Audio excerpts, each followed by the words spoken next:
Hi friends, പുതിയൊരു വീഡിയോയിലേക്ക് എല്ലാവർക്കും സ്വാഗതം. നിധി അമ്മയും കൂട്ടിയിട്ട് നാട്ടിലേക്ക് പോകാൻ വേണ്ടി തീരുമാനിക്കുകയാണ് കേട്ടോ. അപ്പച്ചിയുടെ ഉപദ്രവം സഹിക്കാൻ വയ്യാത്തതുകൊണ്ടും ശിവാനിയുടെ ആ ഒരു അധികാരവും കാരണം കൊണ്ട് തന്നെയാണ് നിധിയും അമ്മയും അവിടെ നിന്ന് പോവാമെന്ന് തീരുമാനിക്കുകയാണ്. അങ്ങനെ കുറച്ച് ദിവസം നാട്ടിൽ പോയി നിന്ന ശേഷം ട്രെയിനിങ്ങിന് ബാംഗ്ലൂരിലേക്ക് പോവാം എന്നുള്ള തീരുമാനമാവട്ടോ എടുക്കുന്നുണ്ടാവുക. അങ്ങനെ പിറ്റേ ദിവസം രാവിലെ തന്നെ അവർ ഡ്രസ്സും കാര്യങ്ങളൊക്കെ പാക്കാക്കി നാട്ടിലേക്ക് പോകാൻ വേണ്ടി തീരുമാനിക്കുകയാണ്. അപ്പോഴാവും ട്രെയിനിങ്ങിന് വേണ്ടിയിട്ട് പോകുന്നത് കാര്യങ്ങൾ തടയാൻ വേണ്ടിയിട്ട് ശിവാനിയും അമ്മയും കൂടി കുരുട്ട് ബുദ്ധി ഒപ്പിച്ചിട്ടുണ്ടാവും കേട്ടോ. അപ്പോൾ ശിവാനി ഇതെല്ലാം കേട്ടോണ്ട് നിൽക്കുകയാണ്. അവർ പോകുന്നതും കാര്യങ്ങളൊക്കെ കണ്ടുകൊണ്ട് നിൽക്കുകയാണ്. അപ്പോൾ എങ്ങനെയെങ്കിലും ഇവിടെ നിന്ന് പോകുന്നത് തടയണം, എൻ്റെ കല്യാണത്തിന് ഇവൾ കൂടി വേണമെന്ന് ശിവാനി തീരുമാനിക്കുന്നുണ്ട്. അതേപോലെ അവളുടെ അവൾക്ക് ആ ജോലി കിട്ടാൻ പാടില്ല. അതിനു വേണ്ടി എന്ത് കടുങ്കൈ ചെയ്തിട്ടാണെങ്കിലും ആ ജോലി അവൾക്ക് കിട്ടരുത് എന്നുള്ള ആ ഒരു ദുഷിച്ച ബുദ്ധിയും കൂടി ശിവാനിയുടെ മനസ്സിലുണ്ടാവും കേട്ടോ. അങ്ങനെ ശിവാനി നേരെ അമ്മയുടെ അടുത്തേക്ക് ചെന്നിട്ട് പറയണം, അമ്മേ അവിടെ നിധിയും അമ്മയും കൂടി പോവാൻ വേണ്ടി നിൽക്കുകയാണ്, അത് തടയണം. അതിനു വേണ്ടി എന്ത് ചെയ്യും? അവളുടെ ആ ജോലി ഇല്ലാതാക്കുകയും വേണം. എൻ്റെ കല്യാണത്തിന് അവൾ ഇവിടെ വേണം. എനിക്കത് അങ്ങനെയാണെങ്കിലാണ് എനിക്ക് അവളുടെ മുന്നിൽ തല നിവർത്തി നിൽക്കണം. അവൾക്ക് വന്ന കല്യാണാലോചന ഞാൻ തട്ടിപ്പറിച്ചെടുത്തത് അവളുടെ മുന്നിൽ വെച്ച് അവൾ കാണണം. നെഞ്ചു നീറിക്കൊണ്ട് തന്നെ അവൾ കാണണം. അതിനു വേണ്ടി അവൾ ഇവിടുന്ന് പോവാൻ പാടില്ല എന്നൊക്കെ ശിവാനി ചെന്ന് പറഞ്ഞു കൊടുക്കാൻ കേട്ടോ. അപ്പോഴൊക്കെ ശിവാനിയുടെ അമ്മ അതൊക്കെ കൂളായിട്ട് തന്നെയാണ് കേട്ടോണ്ടിരിക്കുന്നത്. എന്നിട്ട് ഫ്രൂട്ട്സ് ഇങ്ങനെ കഴിക്കുക കേട്ടോ. അപ്പോൾ എന്താ അമ്മ ഇത്ര നിസാരമായി കാണുന്നത്? അവൾ ഇപ്പോൾ പോവും എന്നൊക്കെ അങ്ങനെ പറയാം. എനിക്കറിയാം അവൾ പോവാതിരിക്കാനുള്ളതൊക്കെ ഞാൻ ചെയ്തു വെച്ചിട്ടുണ്ട് എന്നിങ്ങനെ പറയാൻ കേട്ടോ ശിവാനിയോട്. അപ്പോൾ എന്താണെന്നൊക്കെ ചോദിച്ചറിയുമ്പോഴൊന്നും ശിവാനിയുടെ അമ്മ പറയില്ല. അങ്ങനെ ശിവാനി അമ്മയോട് പറയണം, അമ്മേ എൻ്റെ സർട്ടിഫിക്കറ്റും കാര്യങ്ങളൊക്കെ എടുത്തോണ്ട് വാ, ആ ബാഗിലാക്കി വെച്ചിട്ടുണ്ട്. അതിലെൻ്റെ ബാങ്ക് ഡീറ്റെയിൽസും ആധാർ കാർഡും എല്ലാം തന്നെ ഉണ്ട്, സർട്ടിഫിക്കറ്റും ഒക്കെ ഉള്ളത് ആ ബാഗൊന്ന് എടുത്തോണ്ട് വാ എന്ന് പറയാണ്. മോളെ, നീ തന്നെയല്ലേ അത് സൂക്ഷിച്ചു വെച്ചത്, നീ തന്നെയല്ലേ സൂക്ഷിച്ചത്, അതുകൊണ്ട് നീ തന്നെ എടുത്തോണ്ട് വാ എന്നങ്ങ് പറയാം കേട്ടോ. അങ്ങനെ നിധി അലമാര തുറന്ന് സർട്ടിഫിക്കറ്റും കാര്യങ്ങളും ഇരുന്ന ബാഗ് അങ്ങ് നോക്കട്ടെ. അപ്പോൾ അവിടെ അതൊന്നും കാണില്ല. അങ്ങനെ നിധി ആകെ ടെൻഷൻ ആവാണ് കേട്ടോ. എവിടെ പോയി എന്നുള്ള അങ്ങനെ തിരയാണ്. അങ്ങനെ അമ്മേ, എൻ്റെ സർട്ടിഫിക്കറ്റ് വെച്ച് ആ ബാഗ് കാണുന്നില്ലല്ലോ, അതിലാണ് എൻ്റെ ബാങ്കിലെ പാസ്ബുക്കും ആധാർ കാർഡും എല്ലാം തന്നെ അതിലാണ് ഉള്ളത് എന്നങ്ങ് പറയട്ടോ. അവിടെ ഇല്ല മോളെ, നീ സൂക്ഷിച്ച് നോക്കി എന്ന് പറയുമ്പോൾ ഇല്ല, അവിടെ ഇല്ല എന്ന് പറയട്ടോ. അങ്ങനെ അമ്മാവനും ഒപ്പം ഉണ്ടാവും. അപ്പം മോളൊന്നും സാവകാശത്തിൽ നോക്ക്, അവിടെ ഉണ്ടാവും.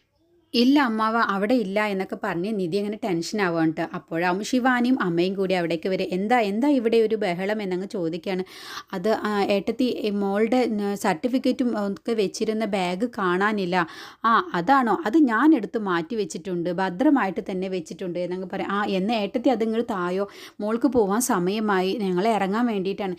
നിങ്ങൾ ഇവിടുന്ന് എവിടേക്കും പോവില്ല. എൻ്റെ മോളുടെ ശിവാനിയുടെ കല്യാണം കഴിയുന്നവരെ നിങ്ങൾ രണ്ടുപേരും ഇവിടെ തന്നെ വേണം. അതുകൊണ്ട് നിങ്ങൾ ഇവിടുന്ന് പോവില്ല എന്നങ്ങ് പറയട്ടോ. അപ്പോൾ അതെന്താ ഏട്ടത്തി, ഞങ്ങൾ ഇവിടുന്ന് പോവുക തന്നെയല്ലേ നല്ലത് എന്ന് പറയുമ്പോൾ പറ്റില്ല, നിങ്ങൾ ഇവിടെ വേണം എന്നങ്ങ് പറയോ ശിവാനിക്ക്. അപ്പോൾ അങ്ങനെ അമ്മ തന്നെയാണ് അപ്പോൾ എടുത്തു വെച്ചത് എന്നുള്ള കാര്യം മനസ്സിലാവുക. അപ്പോൾ നിധി പറയും, ഇല്ല അപ്പച്ചി, ഞങ്ങൾക്ക് പോയേ പറ്റൂ, അതുകൊണ്ട് എൻ്റെ സർട്ടിഫിക്കറ്റ് എനിക്ക് തന്നേ പറ്റൂ, കാരണം ഞാൻ അത്രയ്ക്ക് കഷ്ടപ്പെട്ട് പഠിച്ചുണ്ടാക്കിയ സർട്ടിഫിക്കറ്റാണ്, അതെനിക്ക് മര്യാദക്ക് തന്നോ എന്നങ്ങ് പറയുമ്പോൾ അത് നിനക്ക് വേണോ അതോ അത് ഞാൻ കത്തിച്ച് കളയണോ? അങ്ങനെയെങ്കിൽ നീ ഇവിടുന്ന് പോവാൻ പാടില്ല എന്നങ്ങ് പറയട്ടോ. അങ്ങനെ പറയരുത് അപ്പച്ചി, ഞാൻ കഷ്ടപ്പെട്ട് പഠിച്ചുണ്ടാക്കിയതാണ്, അതിൻ്റെ വില എന്തെന്ന് അപ്പച്ചിയോട് പറഞ്ഞാൽ മനസ്സിലാവില്ല എന്ന് പറയട്ടോ. അപ്പോൾ അപ്പച്ചി അങ്ങ് പറയണേ, നിനക്ക് ആ സർട്ടിഫിക്കറ്റ് വേണമെങ്കിൽ നീ ഇവിടെ നിന്നേ മതിയാവൂ. ശിവാനിയുടെ കല്യാണം കഴിയുന്നവരെ നീ ഇവിടുന്ന് എവിടേക്കും പോവാൻ പാടില്ല, ജോലിക്ക് വരെ പോകണം എന്നുള്ളത് ഞാൻ തീരുമാനിക്കും. നിനക്ക് ആ സർട്ടിഫിക്കറ്റ് ഉണ്ടെങ്കിലല്ലേ കാര്യമുള്ളൂ, അതല്ല അത് ഞാൻ നശിപ്പിച്ച് കളയണോ, എന്താ വേണ്ടതെന്ന് നീ ചിന്തിച്ചോ എന്നങ്ങ് പറയുമ്പോൾ നിധി പറയണ, അത് ഞാൻ കഷ്ടപ്പെട്ട് പഠിച്ചെടുത്ത സർട്ടിഫിക്കറ്റാണ്, ആ സർട്ടിഫിക്കറ്റ് നശിപ്പിച്ച് കളയുക എന്ന് പറഞ്ഞല്ലോ, അങ്ങനെ പോലും ചിന്തിക്കാനോ പറയാനോ പാടില്ല എന്നൊക്കെ അങ്ങ് പറയണം കേട്ടോ നിധി. അപ്പോഴൊന്നും ശിവാനിയുടെ അമ്മ അതൊന്നും ഉൾക്കൊള്ളില്ല കേട്ടോ. അങ്ങനെ അമ്മാവൻ പറയുന്നുണ്ട്, നിന്നോടല്ലേ പറഞ്ഞത് അത് തിരിച്ചു കൊടുക്കാൻ എന്ന് പറയുമ്പോൾ നിങ്ങൾ ഇതിൽ ഇടപെടണ്ട, അതുകൊണ്ട് തന്നെ നാളെ ഗൗതമിൻ്റെ വീട്ടിലേക്ക് ഇവിടുന്ന് പൂജയ്ക്ക് വേണ്ടി കന്യകളായിട്ടുള്ള സ്ത്രീകളാണ് പോവേണ്ടത്. ഇവിടെ കന്യകളായിട്ടുള്ള നീയും ശിവാനിയുമാണ്, അതുകൊണ്ട് നിധി പോയാൽ പറ്റില്ല. ശിവാനി ഇപ്പോൾ കല്യാണം നിശ്ചയിച്ച പെൺകുട്ടിയാണ്, അതുകൊണ്ട് അവിടേക്ക് പോവാനും പറ്റില്ല. അതുകൊണ്ട് നിധി, നീ വേണം ആ പൂജ ചെയ്യാൻ വേണ്ടി പോവേണ്ടത്, അതുകൊണ്ട് നീ ഇവിടുന്ന് പോവാൻ പാടില്ല, നീയും അമ്മയും ഇവിടെ തന്നെ ഉണ്ടാവണം എന്നങ്ങ് പറയട്ടോ.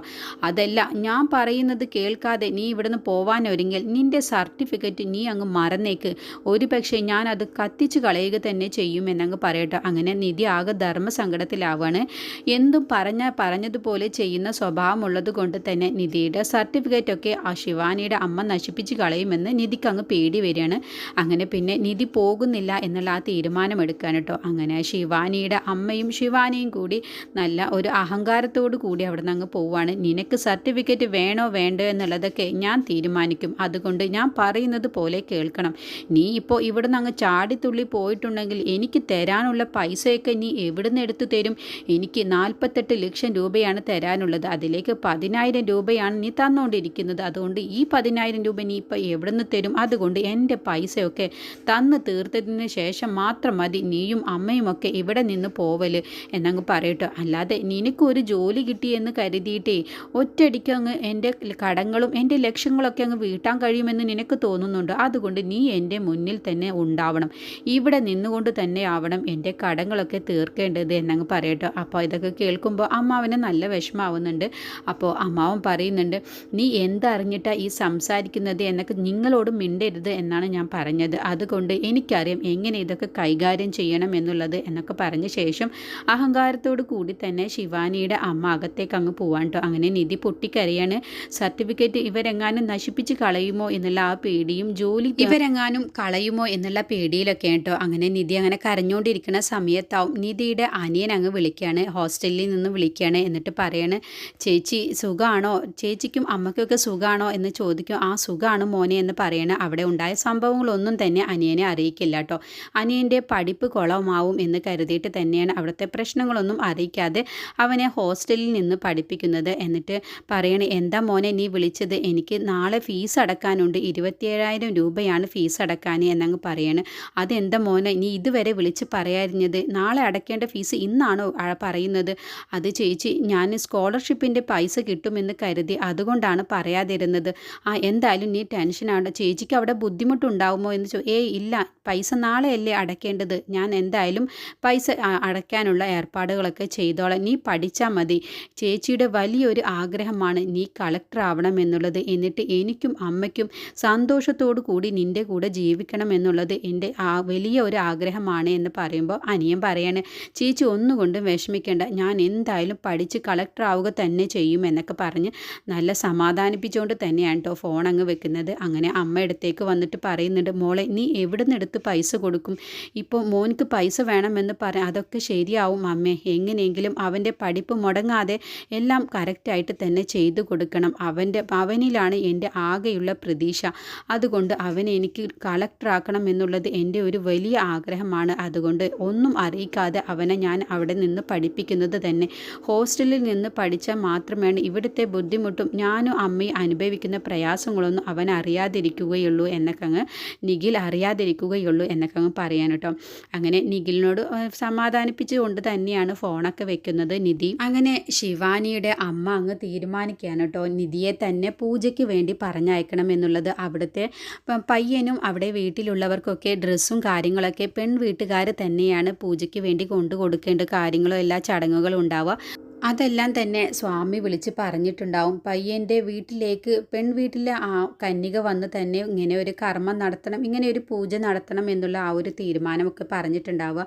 അങ്ങനെ ഗൗതമിൻ്റെ വീട്ടിലേക്ക് നിധിയും അമ്മയും അമ്മാവനും അപ്പച്ചിയും ഒക്കെ കൂടി അങ്ങ് ചെല്ലുകയാണ് കേട്ടോ. അപ്പോൾ നിധിയാണ് ആ പൂജ ചെയ്യാനുള്ള കാലം എടുത്തുകൊണ്ട് തന്നെയാണ് കേട്ടോ പുറത്തേക്ക് കാറിൽ നിന്ന് പുറത്തേക്ക് അങ്ങ് ഇറങ്ങുന്നത്. അപ്പോൾ ഇതെല്ലാം ഗൗതമിൻ്റെ അമ്മയും അച്ഛനൊക്കെ ഇങ്ങനെ സന്തോഷത്തോടു കൂടി ആ വീട്ടിലേക്ക് വന്ന് ഇറങ്ങുന്നത് കാണുകയാണ്. നിധിക്ക് അറിയില്ല ഗൗതമിൻ്റെ അച്ഛൻ്റെ പെങ്ങളാണ് ഈ വസുന്ധര എന്നുള്ളത് കേട്ടോ. അങ്ങനെ വസുന്ധരയ്ക്കാണെങ്കിൽ നിധിയാണ് ശിവാനിയുടെ അച്ഛൻ്റെ പെങ്ങളുടെ മകളാണെന്നുള്ളത് വസുന്ധരയ്ക്കും അറിയില്ല. അങ്ങനെ നിധിയും വസുന്ധരയും ഗൗതമിൻ്റെ വീട്ടിൽ വെച്ച് കണ്ടുമുട്ടുകയാണ് കേട്ടോ. അങ്ങനെ ഒരു എപ്പിസോഡാണ് ഇനി വരാനിരിക്കുന്നത്.